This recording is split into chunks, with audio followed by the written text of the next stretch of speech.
Before they were the iconic figures of the Ramayana, they were four boys growing up inside the palace of Ayodhya. Here, King Dasharatha provided an environment where every comfort was delivered instantly. Following their grand naming ceremony, Ram, Bharat, Lakshman, and Shatrughan were recognized as the heirs to the throne. They were born into a world of vast political power, largely shielded from the daily struggles of their subjects. Their early childhood centered on games and competitions. In the royal orchards, the brothers would compete to see who could shoot down the most mangoes, while attendants stood by to manage the logistics and clear the paths. The rhythms of their day were defined by ease. They woke to the attention of the court and fell asleep to the sound of customized lullabies, sung by mothers who ensured they never felt the weight of royal responsibility. While this environment provided safety, it lacked the resistance needed to build endurance.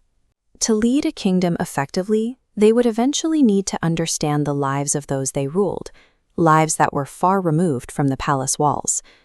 To address this, King Dasharatha made a decisive choice. On the day of Basant Panchami, he sent his sons to the Gurukul of Sage Vashistha, a place where their royal status held no weight. During the Upnayan ceremony, the physical indicators of their rank were removed. Their hair was shaved, and their silk clothing was replaced with the simple, uniform attire of a student. This marked the beginning of their formal education outside the palace.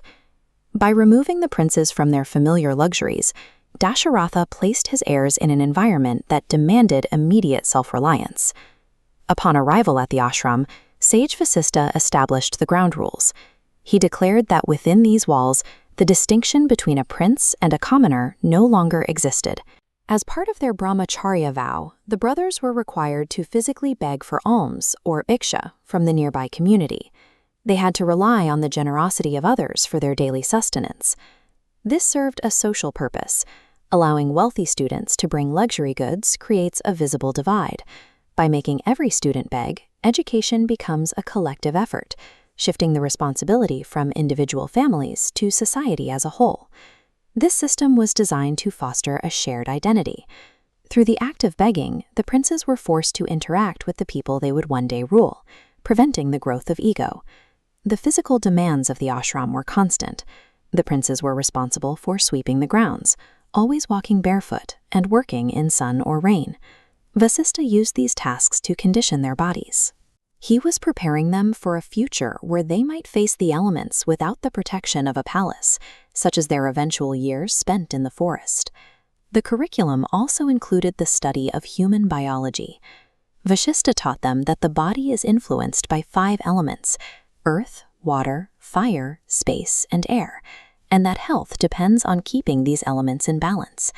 They aligned their sleep with the Earth's magnetic poles.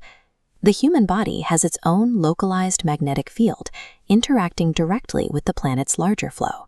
Aligning these fields during sleep minimizes physical tension and promotes better recovery. Sleeping on the Earth in a specific direction was an application of these environmental observations, aimed at maintaining the physical and mental health of the students under rigorous conditions. As the sun set, the labor of the day ended. The princes would finish their chores, tending to the ashram's animals and maintaining the grounds, and prepare for the night. They remained committed to the ashram's discipline. Even when the Guru Mata offered them extra food or a more comfortable place to sleep, the brothers stayed within the rules of their training. However, the separation from their families was difficult. The younger brothers, missing the comforts of the palace, often struggled to fall asleep without the familiar lullabies they grew up with. Observing their distress, Ram stepped in to help.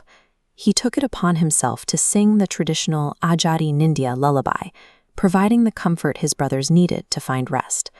This moment marked a change in their relationship.